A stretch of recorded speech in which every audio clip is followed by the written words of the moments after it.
packed agenda. It's a packed house. We love that you guys are here. The chamber, our mission today is to bring candidates before you, our chamber members, and help share with you their message to help you make you an informed citizen, informed voter. Today, we have a room full of folks, but we're a member organization that has more than 1,000 local businesses that are members, and so we want to make sure that today's content is available to them, and quite frankly, to the community at large. So thank you to our professional staff at Digital Hound for recording today. Thank you guys so much. And thank you to Family Chiropractic, who actually helped make sure that that was financially possible for us to do today. So thank you guys so much at Family Chiropractic. All right, very good. So we're going to get this show started. We have some races. As I said, today's really going to be focused on the constitutional races. We have some races that we're going to bring to the table here in a moment to have a question and answer period. But we also have other races that they're just going to be able to give opportunity for them to give a speech. But we also want to bring in a little bit higher level of integrity, right? So I'm going to bow out gracefully. I'm going to bring to the lectern now Dr. Jim Harvey, who's going to take the rest of this event on his way.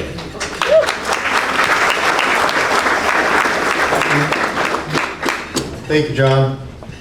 A couple of people came up to me today and said, "How did you get this job?" Well, all I can remember is the wise advice of Ardith saying, "Don't screw this up." No, you're above reproach. First of all, just a short disclaimer. Everybody's got a title. So we've made an executive decision about 8 minutes ago that we're going to call everybody, all the candidates, by their first names. We are a community. This is a community event. So we're going to address you by your first name and not your official title, so live with it. Welcome to the Citrus County Primary Forum for candidates for local constitutional offices. At this time, let me invite the candidates up for school board and superintendent of schools to take their seats at the dais, and our forum moderators at their table in front.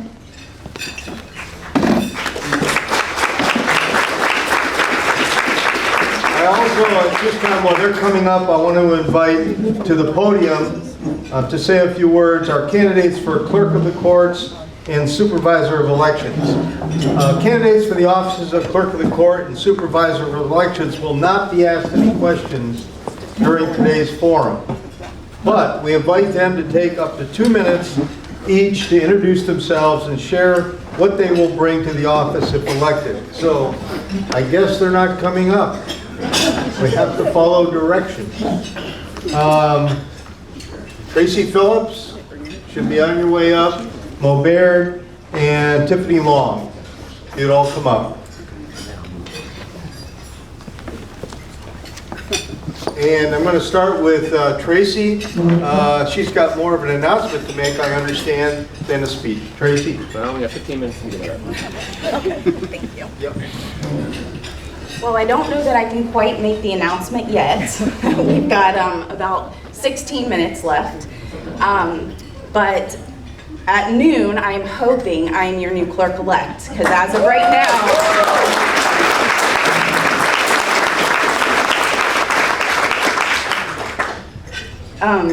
sorry, that's a little bit emotional, especially because I am holding a penny in my pocket that a very special friend found on the day I went to qualify in the election office parking lot, and I'm holding it still. So just real quick, a little bit about myself. I graduated from Citrus High School. I earned my Bachelor's of Science degree in Business Administration and Management from Central Florida College while working full-time at the clerk's office. I am a certified public manager through Florida State University, and I am a proud graduate of Leadership Citrus. The clerk's role, for those that don't know, it is not policy making. The duties of the clerk are complex, and they're all driven by Florida statute. As your new clerk, I will vow to continue to carry out these responsibilities of keeping your official record documents safe, protecting court records and evidence, holding the checkbook for the county, in processing the Board of County Commissioner meeting minutes with integrity and transparency.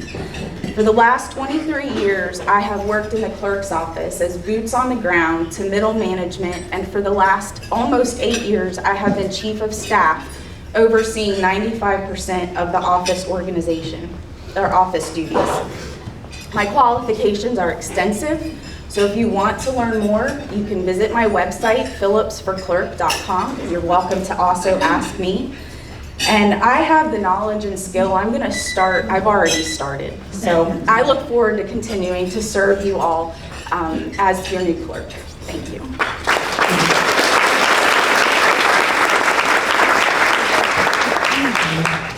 I'm going to invite Mo Barrett up, candidate for Supervisor of Elections. Mo?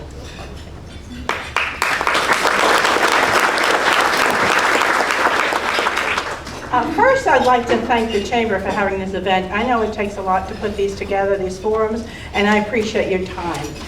For those of you who don't know me, I am Maureen Mo Baird, and I am your Supervisor of Elections. But today, I'm here as a candidate running for re-election. I was voted into office for the Supervisor of Elections in August of 2020. And I want to humbly thank you for the trust that you placed in me to bring you the most accurate and secure elections home to Citrus County. Secure elections happen because of dedication, commitment, and hard work from my staff and myself. Since 2021, we have successfully ran 3 state and federal elections. My priorities include election integrity, education, cybersecurity, and gaining the trust of voters. I am both state and nationally certified as an election administrator and with decades of hands-on experience in the successful operations of election management, and while specializing in election tabulation and auditing. I have successfully organized over 85 elections right here in Citrus County. One strength is my experience that lends the ability to see the big picture and adapt to the constant changes while implementing new election laws that happen every day. This is why experience makes such a difference. Since 2021, I have brought thousands of dollars in federal, no-match grant funds right here to Citrus County and our local elections office for physical and cybersecurity. Almost 4 years ago, starting a weekly voter outreach in our community allowed us to strengthen communication and education with our voters. We do have a new in-office environment where schools and the community can come in and have their own election and learn about elections. We have implemented an auditing system which is 100% of the audit of the election. We count the ballots in the tabulation system, then we count them in the audit system. Please remember there's 3 ways to vote. Vote early, you can vote by mail, you can vote election day, but please vote. Protecting democracy is very deep in my soul, and it will always be that way. Like my colleagues across the state, I am committed to ensuring the integrity, transparency, and accuracy of elections so that you can be confident that the ballot you cast is the vote that we count. I would appreciate your vote on August the 20th in the primary election. Most of our candidates will be elected that day, so please go vote. Thank you.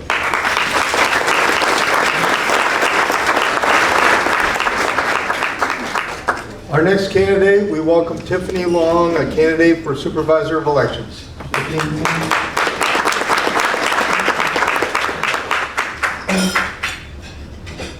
Good morning, ladies and gentlemen. My name is Tiffany Long, and I am a candidate for Supervisor of Elections. Our community deserves an election process that is transparent, audible, and verifiable. I am committed to ensuring every vote counts and every voice is heard.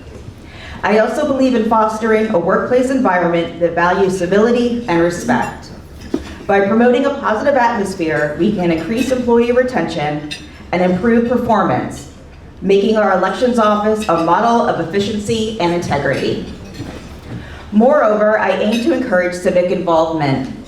Our state offers excellent programs to engage citizens in the electoral process, and I plan to leverage these resources to strengthen our democracy. Together, we can make our elections fair, our workplaces respectful, and our community engaged. Thank you, and I humbly ask for your vote on August 20th for Supervisor of Elections. Thank you.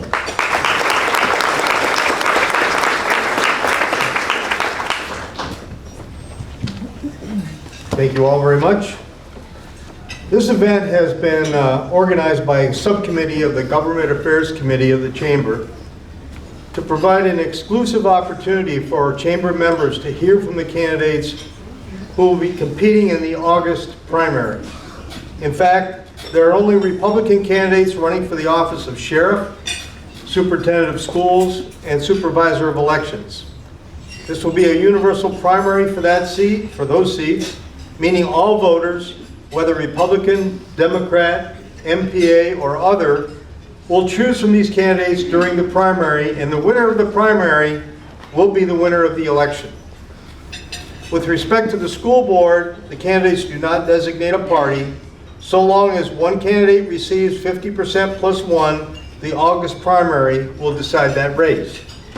We thank all of the candidates who have consented to be a part of today's forum.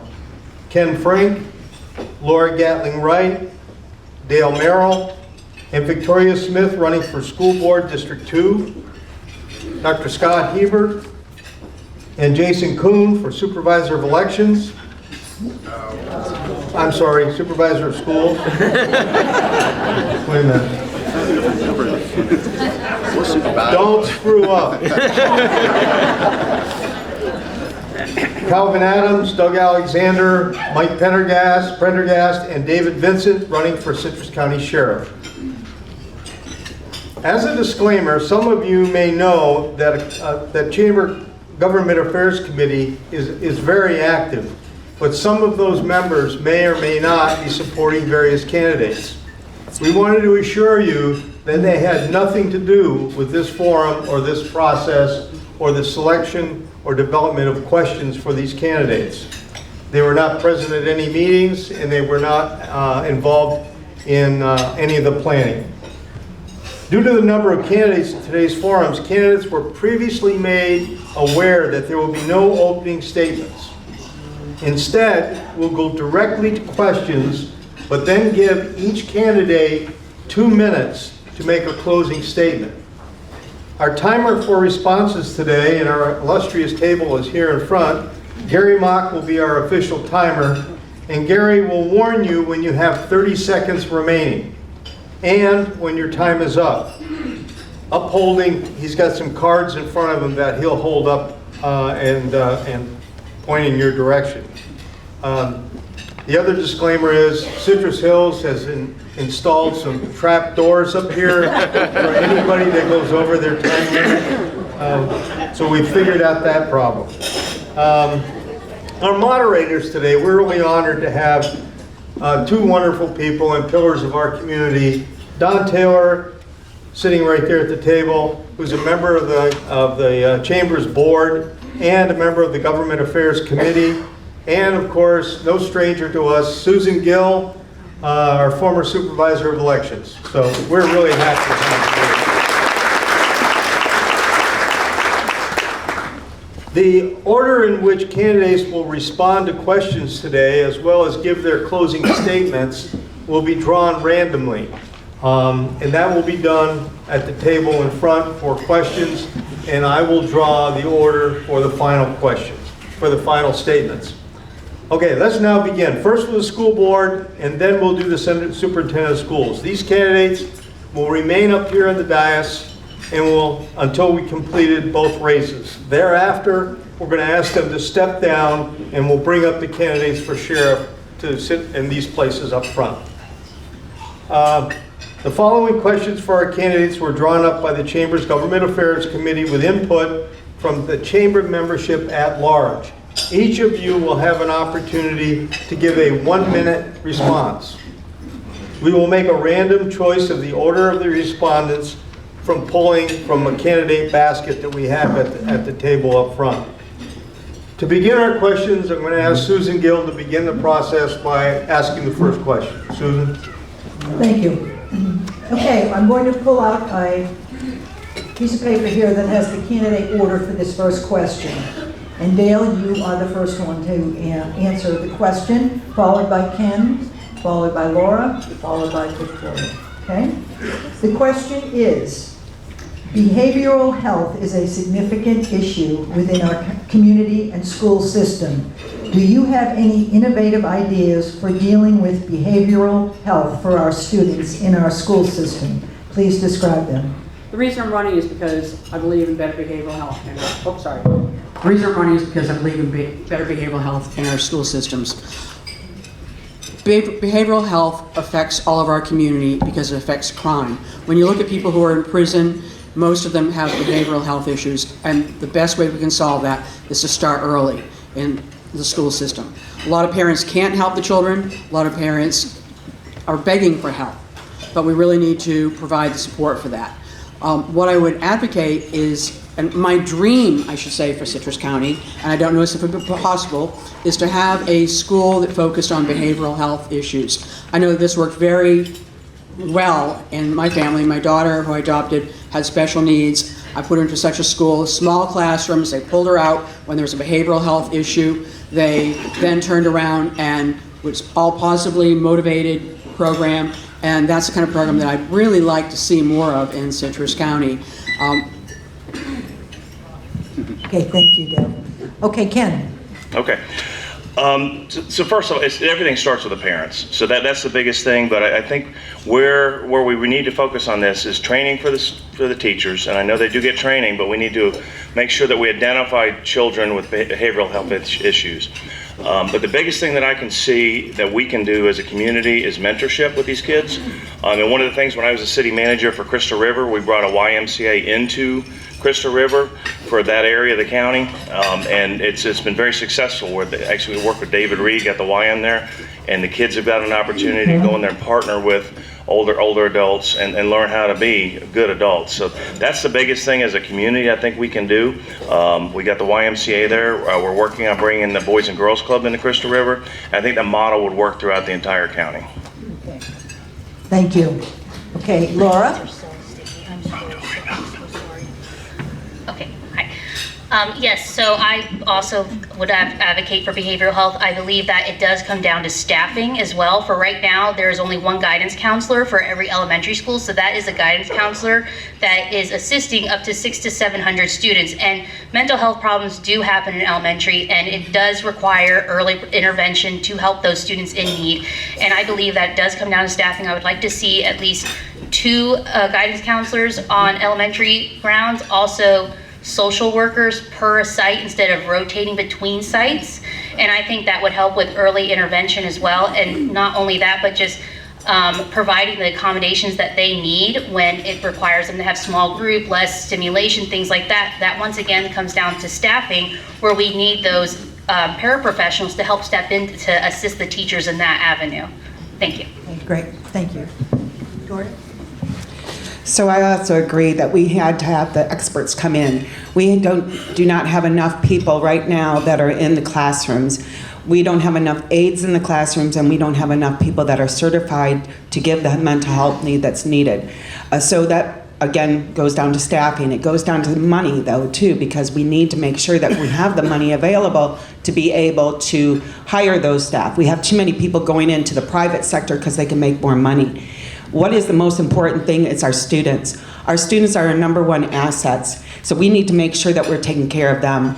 We need the mentorship program, we need staffing, we also need to make sure we have the experts. Thank you. Thank you. Don Taylor will ask the next question. Okay, let me pick out the order here. Okay.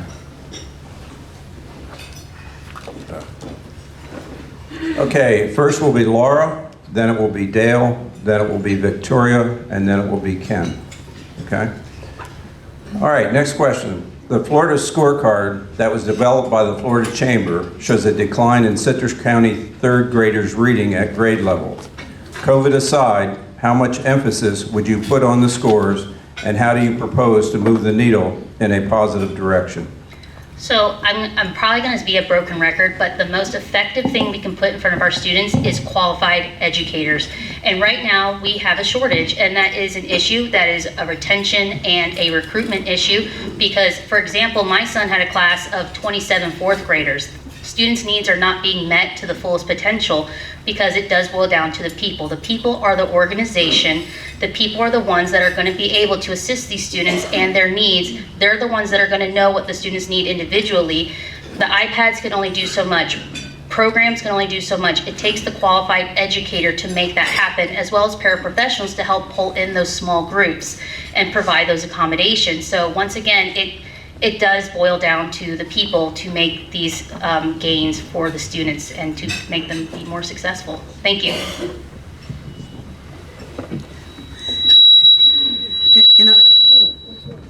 In understanding those numbers, what you have to understand is that Citrus County is very different than a lot of other communities. Okay, thank you. Citrus County is very different than a lot of other communities. We don't have schools for the haves and schools in different neighborhoods for the have-nots. We have schools for everybody in Citrus County, and that makes a big difference in how those numbers turn out. We don't have Taj Mahal schools in one neighborhood, and we don't have, crumbling schools in another neighborhood. And that is what affects those numbers. But we really do still need to work with the students. One of the things that very impressed me, I took time off from my billable hours as an attorney to go into the school system and sub. And I was very impressed with the fact that kindergarten children have about 300 words they're being given so that they know before they enter first grade. So we're working very proactively on teaching children to read. Another issue is that I'm a Rotarian. The Rotary is very active in teaching children to read, and we need to be partnering with other groups like that who can help us. That's one of Rotary's missions, is literacy, and that's something I'd work on, because we do need to improve their literacy scores. So also, besides staffing and also besides partnering with our community, because those are both two things that we should be doing as well, we also need to make sure that we have better professional development for our teachers and our support staff. Right now, our professional development is trying to build up, but it's very hard to do so when you have only the morning or the afternoons to work with the teachers and the support staff. We need to make sure that we have better understanding of what we need for our teachers to help our students in the reading. But community members is definitely, the Kiwanis come in and help with that, the Rotaries come in, but we also need to make sure that we do have the staffing as well. Thank you. Great. Next question. I'm sorry, Ken. Please. So the surveys are very clear. If a kid in the third grade is not up to level, his life is not going to turn out in the right way. So how do we fix that? I know I attended a meeting several years ago with the Florida Chamber of Commerce, and where they're rolling out the Prosperity Florida, and I know we tried that model here in Citrus County, Prosperity Citrus. Commissioner Davis was strong on that. I think that is something where we get the entire community involved, of mentoring these kids, identifying these kids, and finding where the hot spots are of issues like this. And it comes down to breaking generational poverty and getting these kids to a position where they're comfortable at home, and then if they're comfortable at home, then they're going to be comfortable at school. I know there's been a lot of great things said already about what's going on in the school system, but I think it's going to start as a village. We have to, as a village here, we need to get behind our kids and help save ourselves. Now I will move on. Okay, the next question. What is your plan to see that students in our school system are prepared for the jobs that will be in high demand and available to them upon graduation? Victoria, you're first, then Dale, then Ken, and then Laura. Can you repeat the question? Yes. What is your plan to see that students in our school system are prepared for the jobs that will be in high demand and available to them upon graduation? Okay, so first what we really need to make sure we're doing is we do have academies in our school, but we need to expand that. We also have WTC, which allows the juniors and the seniors to come in and to be educated there, and then they can move on after. But we need to make sure we're partnering, we're partnering with our community. We need the businesses to come in and see tell us exactly what needs to be done in the academies, and then have them be able to go into those job programs and work on that. I know that the district is working on that now, but we need to do more with our community and try to get more community members to be involved in that. It's important to understand that 85% of the jobs that our children will be working in when they graduate from high school do not exist today. So we need to be thinking about what are the basic skills that they're going to need that they can then adapt to those jobs. Think about it. When you got out of college, did your parents know what you did for a job? No, but that kind of thing is accelerating. We need to be thinking about expanding the academies. Something I would love to see is an academy for entrepreneurship. Wouldn't it be great if we had high school students graduating from high school with a business plan in hand, or maybe having already started their small business, understand the legal and the business ramifications of what they were doing. And so I think that we need to, as I said, expand that, work on the academies some more, and I would also like to see a change in the law. What I'd really like to see is having a separate high school diploma for somebody going to a voc school. I think the best thing that we can do is continue on what the school's already started. They've spent the last decade putting together the careers and technical education programs. I mean, there's Environmental Science Academy, the Health Academy, the Construction Academy. These things all exist. The problem is, as I could see, especially after being in this race, is it is the best kept secret out in Citrus County. If you go through Crystal River High School, which I graduated with 40 years ago this month, it does not look like it did when we went to school. It's completely different. There's so much being offered out there, but nobody knows about it. So as your next school board member, I will bridge the gap between the school board system and us out there, the community, and the people that are looking to hire these folks, because I don't think they realize what the schools are really doing. So we can do so much of a better job as to training each other and cross-referencing each other through workshops and whatnot, just so that, number one, the industry can help guide the schools as to what we need, and then the kids can understand what's available to them out there. Most of these kids go through school and they don't know what they want to be when they grow up, so this is the time to teach them. So I love the academies. I think they're fantastic. They were there when I went to school. My sister is actually a product of the Health Academy. Now she's a bigwig director of a stroke unit in Gainesville, and that's amazing because she has great auntie powers for my kids, and I love that so much.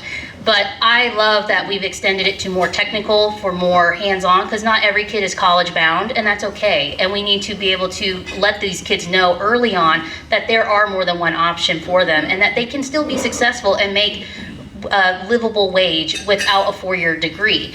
And what I like is to start those talks and those conversations with kids and families as early as middle school. Let them know what's available to them, show them, have these academies come to them, which I believe they do for 8th graders, but start at 6th grade. Let them come in, have them go walkthroughs, let them tour it, let them see it, get the literature out early, inform the families sooner, and that way they know that they have options, and that yes, there is vocational, yes, there is WTC, or I was about to say WTI, I was about to date myself.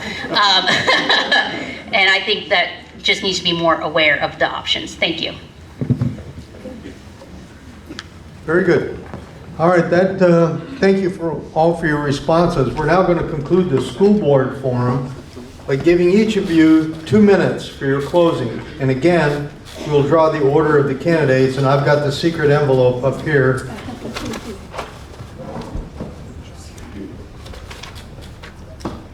The secret envelope says, Victoria, you'll go first, Laura second, Dale third, and Ken, you'll go fourth. Thank you again for having us here. So I have been a teacher for over 26 years. I have the most experience. I have been part of our professional development in our school systems, both here and in Hernando County. I also, believe it or not, have also had business background because we used to own a business in Michigan at one point before we moved to Florida years ago. But teaching has been my passion. It's been most of my life. I also was president of Citrus County Education Association for over 10 years. And in that, it gave me the experience to know what is needed in our classrooms for our teachers, our support staff, our bus drivers, our cafeteria workers. I have 3 platforms, but there's a lot more I want to do. One is I want to make sure we have rigor and accountability for our students. I also want to make sure that we have the funding properly spent to be able to go and get more teachers and more bus drivers and cafeteria workers. And then I want to also make sure that we have the best learning for our students, because our assets, again, as I said before, is our students and it's our staffs. It's not a building. It's what is products that we're going to be putting out there. How can we make them better citizens? That's my goal as your school board member, is I want to still advocate for our teachers and our support staff, and number 1 for our students, as I have been for over 26 years. Thank you.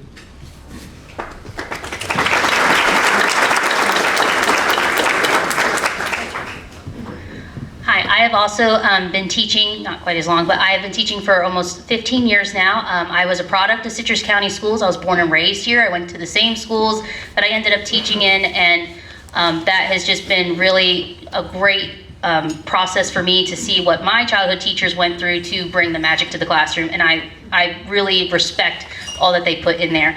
And I just believe that the people are the organization. If you want what's best for students, you have to take care of those that are taking care of them. We see that there is a teacher shortage. We see that there is a staff shortage. I do want to focus on teacher retention and teacher recruitment. And the biggest demographic that is moving to Citrus County is my demographic. It's 30 to 45. I'm on the lower end of that, by the way. And they're going to bring their families, they're going to bring their kids, or they're going to be planning for their families. We need to be understanding of them, and we need to be, having the staff available for their children, and they deserve to have quality educators.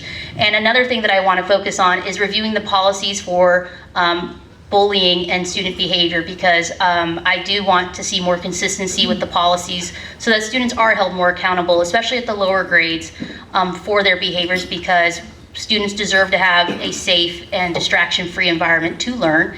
And that is something that we've heard a lot about when it comes to teaching in today's climate with education. And that's just something that is very near and dear to me, because my son had a situation with that the prior year, and I just want him to have the best education experience ever, and I want that for all the kids here, and this is my community, and I hope that we can provide opportunities for our kids, so like me as a mom with school-age kids, they don't grow up and move away, and then I have to be like, well, I guess I'm moving too, because I'm going to go with you guys wherever you're going. So we need to invest in them so that they stay and invest back into the community. Thank you.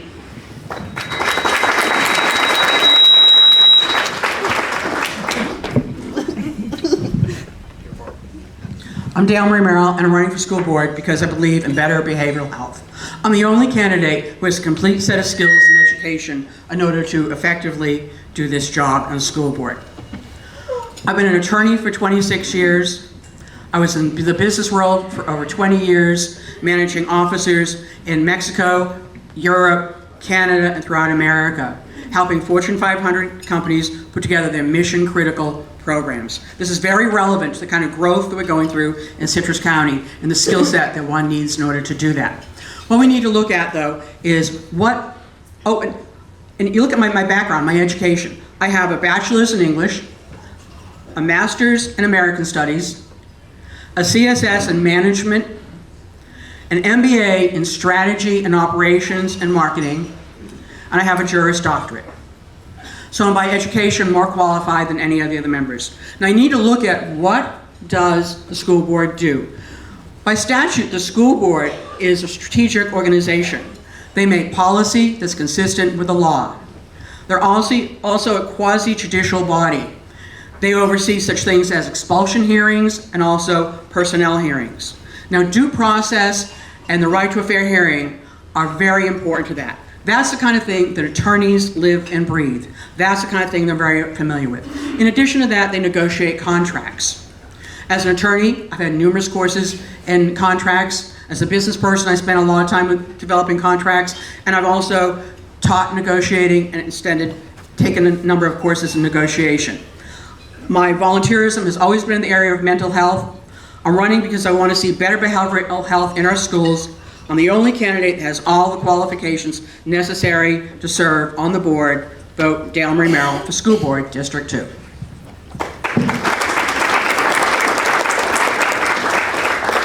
Thank you. Before I close, I just want to recognize and thank my beautiful wife and City Councilwoman, Cindy Frank, for being here. And especially my daughter drove all the way up from Orlando, Kaya Frank. Kaya was a graduate of LaCanto High School from the IB program that has set her up so well that she was bored stiff at college. So stop asking for money, Kaya. And she just graduated with her bachelor's in kinesiology and just got accepted into the master's program. And the reason that's important is the school system set her up for success. So thank you.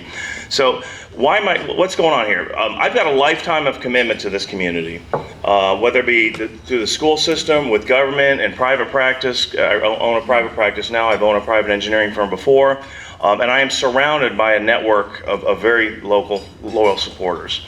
And I've got a vast experience in leadership. I've had successful career stops in numerous spots, including as your assistant county administrator for several years, and most recently as your city manager, Crystal River. And if you spend any time in Crystal River and seen the progress we've made there, that's been under my watch. So I'm very proud of that, and I will bring that knowledge to the school board. But why am I running? So children are our number one resource. Bottom line, no matter what you look at, these kids are our future, number one. And the school system has been very good to me and my family. So in my eyes, it is time to take that 40 years of my life experience from what the school system has given me and give it back to the school board. So that is why I'm running, and that is why I'm going to be your next school board member. Thank you.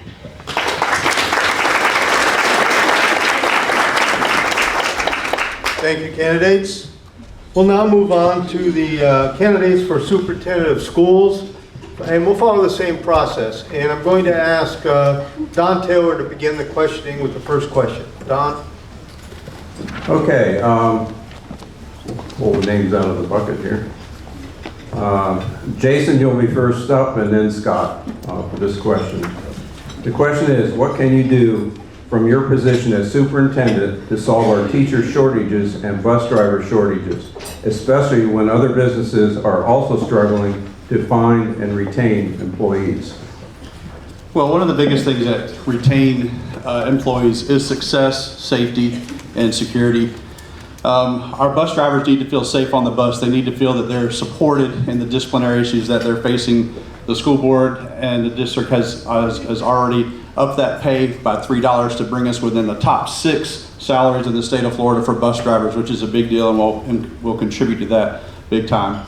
The teachers in the classroom, success always brings retention. The teachers will come back as they feel successful. They will feel supported. We need to make sure that they're relevantly trained and that we hire the most certified teachers to support our students.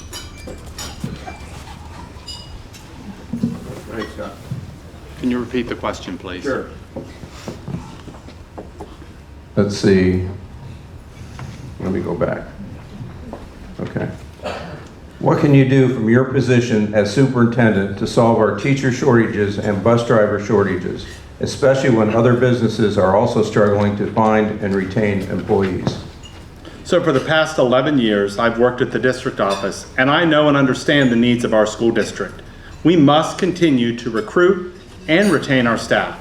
It's important that we build our pipeline for the future of our staff through programs such as our Parapro to Teacher program, which we currently have in place, and a teacher academy that we're starting at each of our high schools, where we're going to grow our own teachers from our students here in Citrus County. Student discipline is an area that I know is addressing some of these issues, and we must hold our students accountable for their actions. We have a code of conduct that we have to follow, and we need to make sure that the principals and the staff have the resources for that. For bus driver salaries, we've recently increased that. We want to continue to focus on the discipline on the bus, so we've developed a matrix in which the transportation team will work on that. But I believe as a community, we need to work together to solve this problem and develop solutions. Thank you. Okay. Okay, the next order will be Scott, followed by Jason. The next question is, based on current and anticipated growth in our county, what is the key element facing the school district, and what is the role of the superintendent to address this. Can you repeat that one more time, Yes. please? Based on current and anticipated growth in our county, what is the key element facing the school board? And what is the role of the superintendent to address this? So one of the key elements when we think about growth in our county is we are prepared. We have a process in place with our growth management to look at that. We have land that we have acquired across the district to prepare for that growth. We're looking at some options that we may have to do at some of our schools across the district in order to do that. But part of that role is the $320 million budget that I have to oversee as assistant superintendent. And on day one, I know how to do that. I'm prepared to do that because I've been doing that in my role working on the executive team for the past few years. We have many options available. We are prepared. We have already thought about what those are going to look like. And so I believe we're ready to go and address those growth issues in Citrus County. So the growth in the county is going to cause us to balance the equation from school to school. If you look at our enrollments right now, you see elementaries are all, and most, all but two, are at 90% or above. My high school at LeCanto High School has been at 96 to 104% over the past 8 years. There's not been a year since I've led that school that we've been below 90%. Our middle schools bounce between 87 and 92% back and forth. We have to look at zoning to where these kids want to go, but then that counteracts where we're going with school choice. So there is going to be a time where we have to look at building schools at that 5-year plan, looking at the 60 acres off of YMCA and the 90 acres off of in Central Ridge for a high school or middle school for those acreages to balance that equation. The key is to have enough seats for kids to go to the school that they choose to, but having the success rate that where kids have a quality choice to go to any school that they want to go to.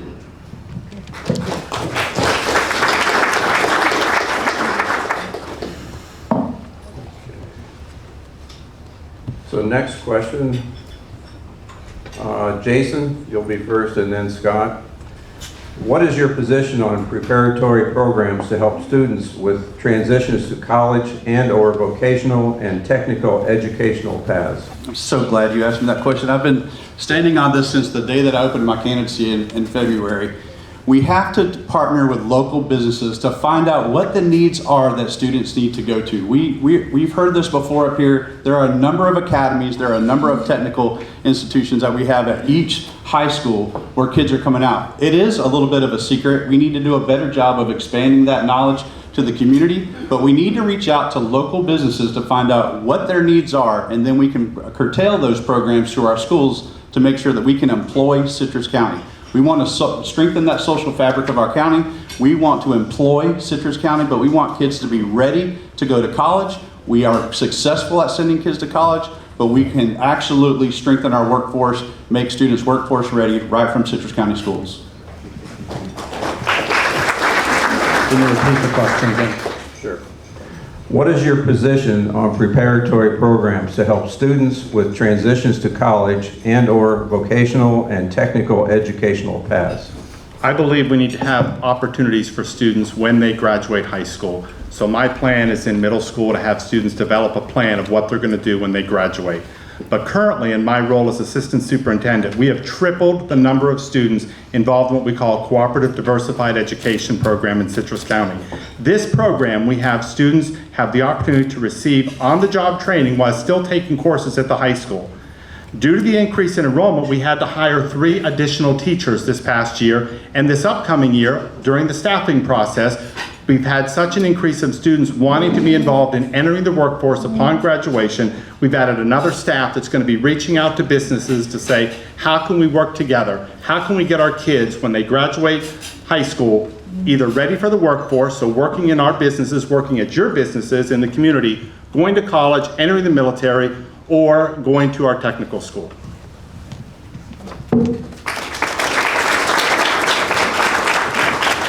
Thank you, gentlemen, for your responses.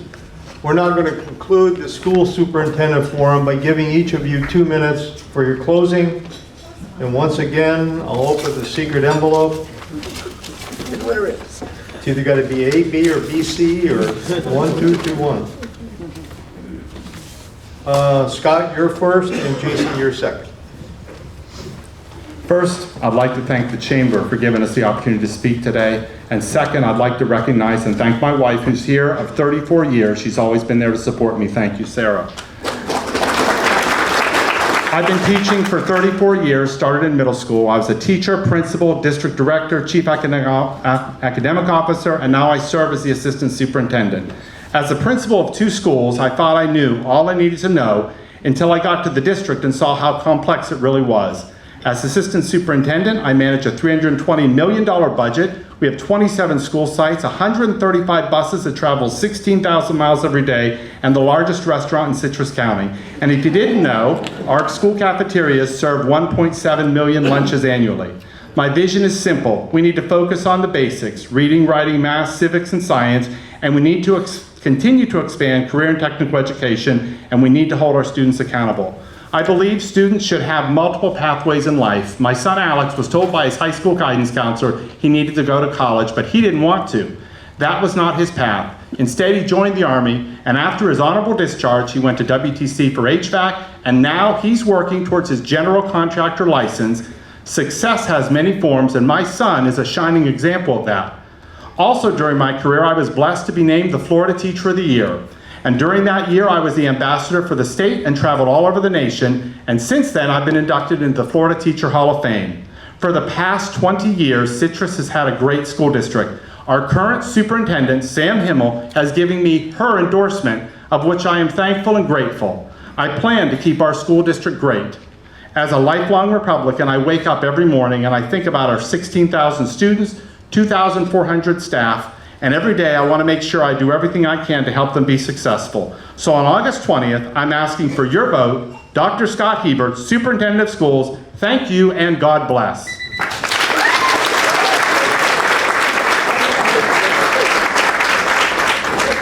Well, I'd also like to thank the Chamber and the community for coming out to listen to our views today. I am asking for your vote. I want to earn your vote. I am a current, relevant leader that you need for Citrus County Schools moving forward. I have been an elementary teacher. I have been a high school teacher. I have been an assistant principal of middle school for 10 years. I have been a middle school principal for 2 years and a high school principal of the largest high school in the district and one of the highest performing schools in our district for the past 8 years.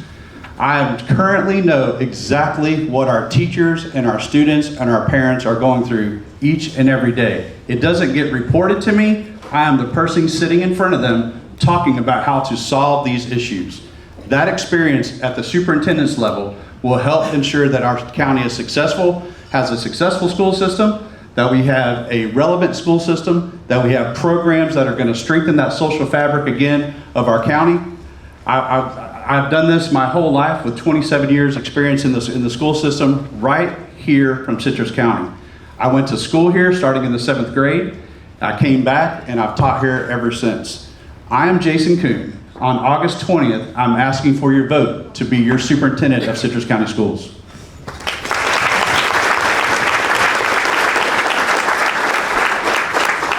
Candidates, thank you all. You may step down.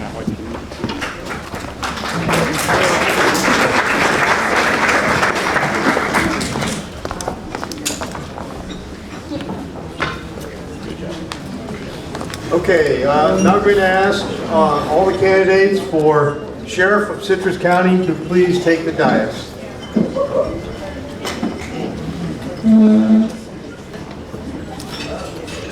All right, before we begin questions to the sheriff candidates, I've been informed that 2 of our candidates would like to make a quick statement. Calvin, if you'd come forward, or you can sit there and make your statement if you like. All right, thank you. Good afternoon, ladies and gentlemen.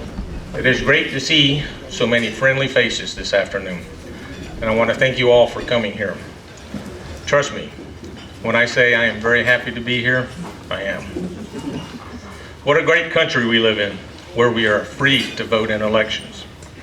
For the past several years, I have been concerned about the leadership of our sheriff's office.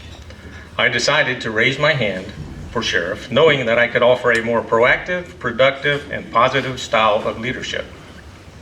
While campaigning, I have been privileged to meet many wonderful members of this community. I am honored by the unwavering support that many have given me. Thank you so much. This is a turning point. The qualification period has ended to be on the upcoming ballot. To be or not to be? That was the question for me. And the answer for me is, it was not meant to be. In order to better this community with new leadership at the Sheriff's Office, it is imperative that the vote not be split between so many like-minded candidates. I am ending and have ended my campaign. Thank you again for your diligence in making Citrus County a better place to live in. May God bless us all.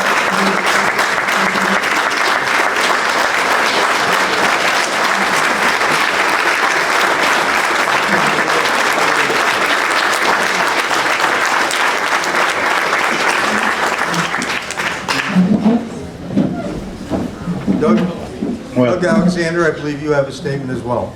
Okay, thank you so much. First of all, I want to thank God Almighty for this journey. It's been a great journey, a heart-touching journey. I want to thank my wife for 37 years. That's, you know, we've been together 39, but I'm grateful for her and her support, for my family, for all the supporters. Our campaign is strong. It has been strong. We're doing very good in the polls, doing very good in community support. It has been a heart-touching thing. We got together, 3 candidates, and we came together and made sure that we can collaborate and talk about what Citrus County Sheriff Department needs. We believe Citrus County Sheriff Department now has great people, great employees, but need new leadership. We believe that today, that Kevin, myself, would get behind Dave Vinson and support Dave Vinson's campaign.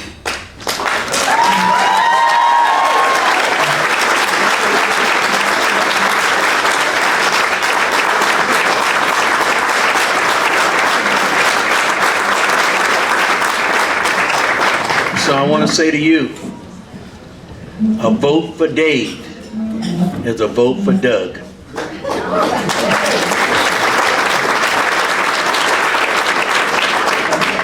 A vote for Dave is a vote for this community. A vote for Dave is a vote for the future. Citrus County, we're going to the 21st century striving with great leadership. I didn't know Dave very well. I worked with him a little bit, but I didn't know him quite well. But to really sit down and hear Dave's heart and know that we all have the same similarities, David, myself, and Calvin. Today I had an opportunity at 10:30 to turn my papers in. It was a tough thing to do, but it was the right thing to do. With my wife and leadership in this community, we decided to do the right thing. And that is, and I hope you would do the same thing August the 20th. Vote Dave Vinson for sheriff. Thank you.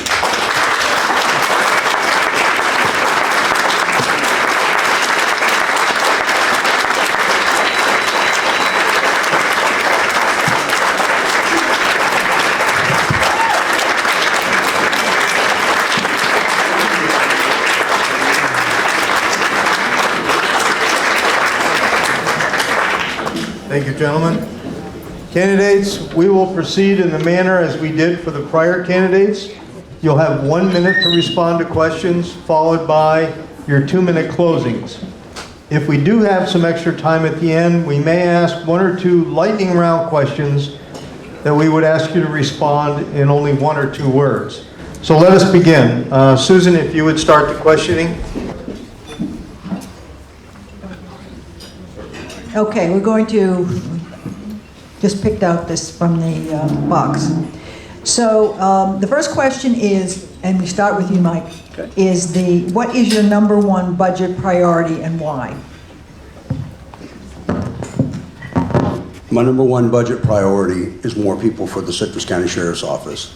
As evidenced by the data we've collected and presented over our budget for the past 4 budget cycles, we need more people.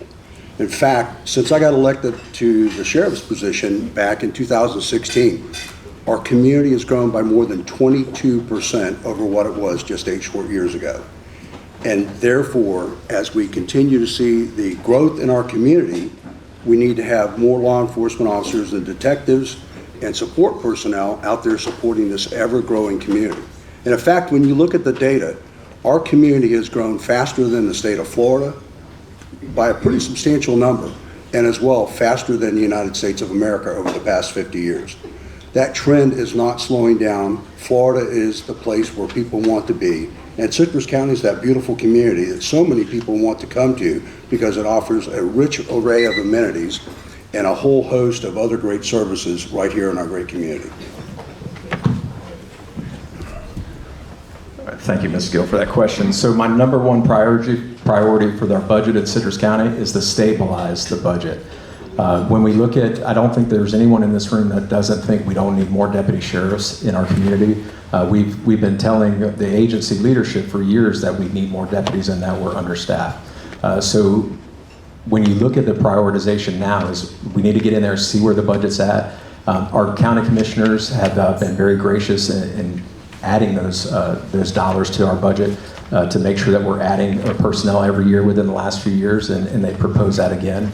But really, my focus is to stabilize our budget and work within our means. We have got to create a budget that is in consideration of all of our constitutional offices. There's only so much of that pie that each of us get, and we need to be aware of those things in our community so that we don't cut other services just to fund the sheriff's office.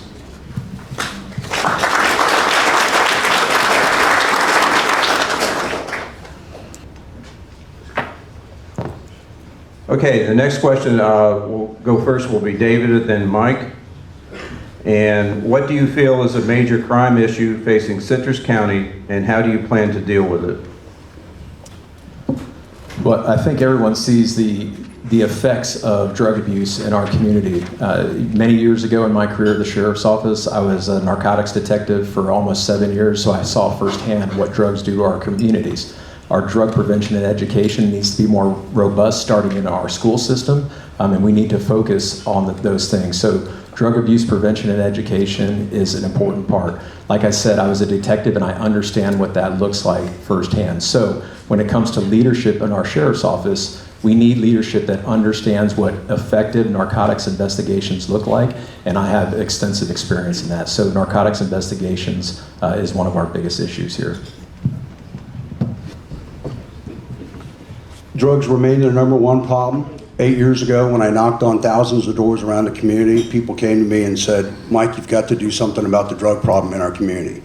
Year after year, we've had record drug seizures that we've taken off of the streets of Citrus County. In fact, over the past couple of years, we've taken enough drugs off of the streets of Citrus County to kill all citizens in this community of 171,000 many times over. In fact, we could kill more than 1.4 million citizens just on the record number of fentanyl that we've taken off of the streets.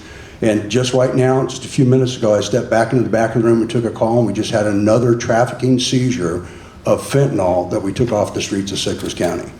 And I was a narcotics officer years ago. Reducing the supply is one thing. Going after the demand is another thing. And we have gone after the demand by creating a behavioral health unit in the Citrus County Sheriff's Office without any additional funding. But we reprioritize some of the things because the drug problem continues to contribute to an explosion of additional crimes across our community. We have to stop the flow of drugs, and we have to go after the drug traffickers like what we've been doing for 8 successive years.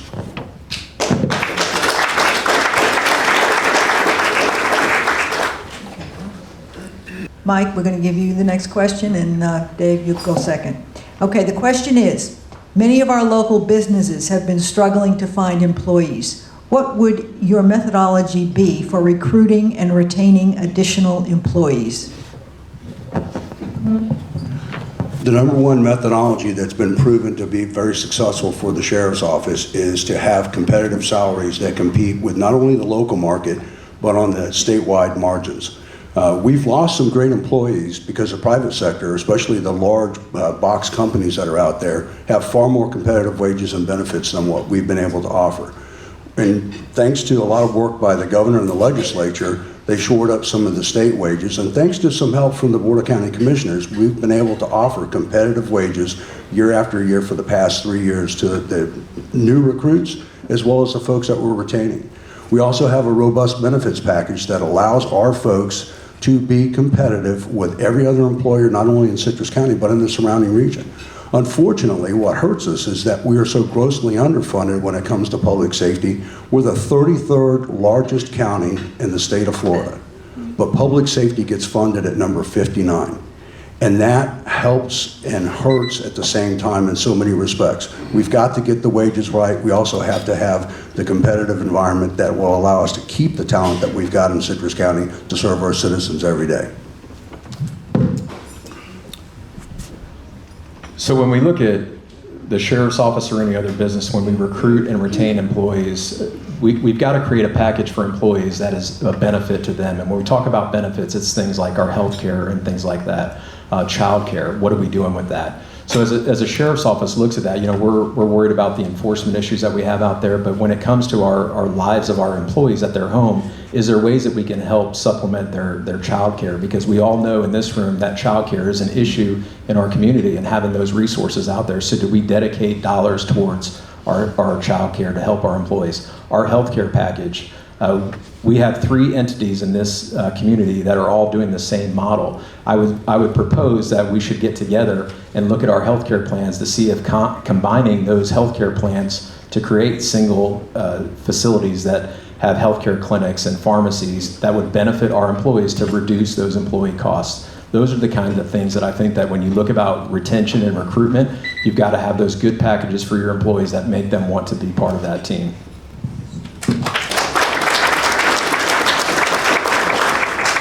Thank you both. It looks like we have time for a couple of rapid-fire questions. We're going to ask for a very brief answer, as brief as possible. The order will follow, and Don will ask the first question. We'll go David and then Mike, and then the second question, Mike, you'll respond first, and David, you'll respond second. So Don, if you'd ask the first question. Okay, first question. What is your position on body cameras? I am pro body cameras. If you ask most officers out there, they want to have those because it, one, protects our officers, but it also provides that transparency that the public is looking for. So I put a body-worn camera proposal together for the Board of County Commissioners in the summer of 2021, and it was not voted upon, nor did we receive any funding for it. It's an essential tool for modern law enforcement to have that type of equipment, not only for the transparency, but for officer safety. And it also helps us get better convictions when we go into the courtrooms and we face off with the defense attorneys that are trying to get their clients off. When you have irrefutable evidence from a body-worn camera that our deputies are wearing, it's pretty hard to overturn that in a court of law. Susan, if you'd ask the second question. Yes, the second question is, what do you see as the single greatest challenge within the Sheriff's Department? As I said earlier, the single greatest challenge is having enough people to serve the citizens of our community day in and day out. Just alone, the 22% increase in our population should have mandated a more than 50-plus deputy position hire over the past 8 years. And we put that in the budget for 4 years in a row now to get us right. And in fact, we had a remarkable opportunity to harvest our federal dollars that were sent to Washington, D.C. when we applied for Department of Justice Community-Oriented Policing Services grant that would have brought back $5.3 million of your taxpayer money right here to Citrus County to serve our needs. It was unanimously agreed upon by the Board of County Commissioners to sign that grant proposal and send it to Washington, D.C. We didn't know for sure what D.C. was going to do with it once they got it, but D.C. came back and said, here you go. You get 43 out of the 44 positions that you asked for to serve your greatest need. In fact, it was the 5th largest grant in the United States of America, the 5th largest. Unfortunately, the Board of County Commissioners did not sign the documents accepting the grant so that we could harvest those federal dollars to serve our citizens. I think the single greatest challenge goes back to the question about recruitment and retention. I currently run our police academy, and we just had a graduation last night of 30 recruits out of that. most of those recruits went to other agencies, and I think that speaks volumes about the current situation that we have here in our community. You've got to go back and create a culture within your sheriff's office that makes people want to work there and come to work for you as a leader. So I think that my mission going into our sheriff's office is to change that culture that's there currently and make sure that the employees that are seeking to work at our sheriff's office know that they have a family there at our sheriff's office that's going to take care of them and do the right thing by them.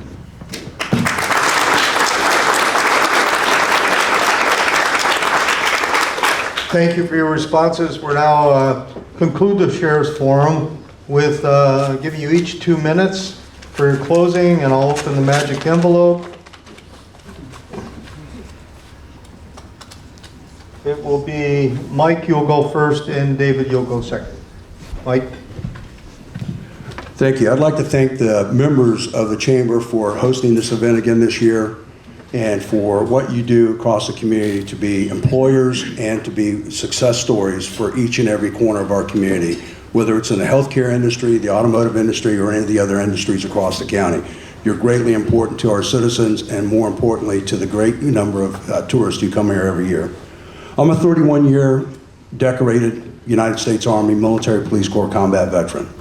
Today is the birthday of the United States Army. It was birthed 249 years ago. The president and CEO of the Chamber recently photoshopped me to look like a Nazi, an unconscionable act. I'm still here today despite that.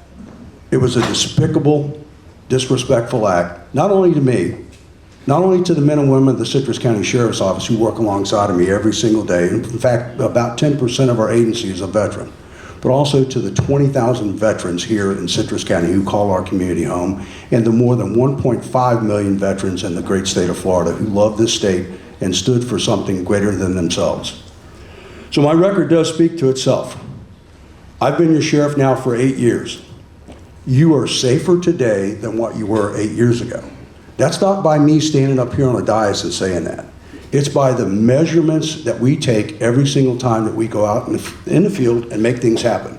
Whether it's the fentanyl bust that we just executed, or it's the phenomenal work that our guys have been working on a case for days and days and weeks and weeks and months, and the better part of a year to make great things happen. You are safer today because I'm leading those men and women through their paces to ensure that public safety always embraces excellence and delivers the type of results that a community wants so they can sleep peacefully in their beds at night. I don't bend to the political will or the winds that are blowing out there or what sounds appropriate just because it's politically expedient. I do the right thing day in and day out to ensure your public safety and to ensure that our men and women who put on this uniform can go back home to their families at the end of their shifts. God bless you. God bless the United States of America. Thank you.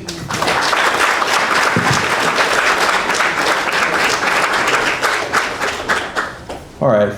I would like to start by saying thank you to the Chamber and my lovely wife of 30 plus years. We just celebrated our 30th wedding anniversary, so thanks for putting up with me for that long.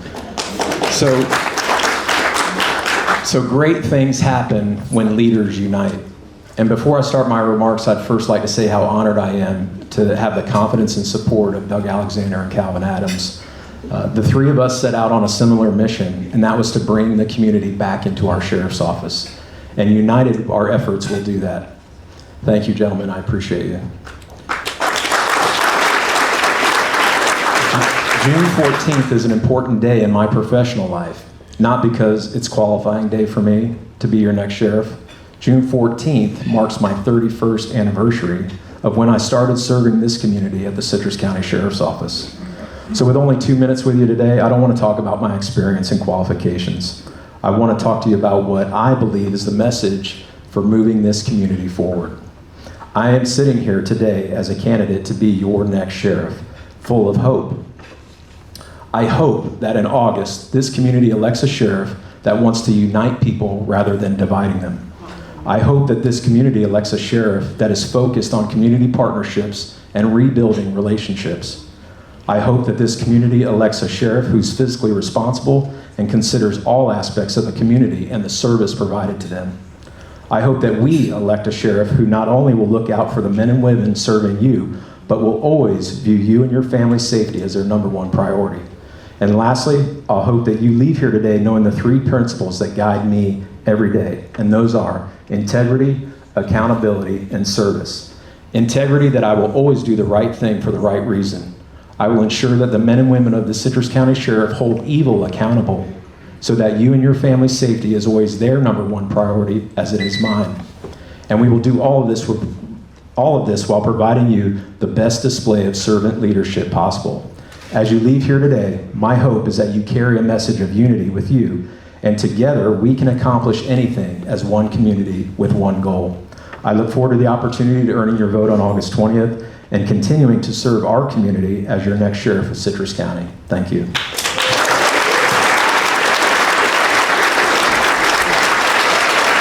Thank you, gentlemen.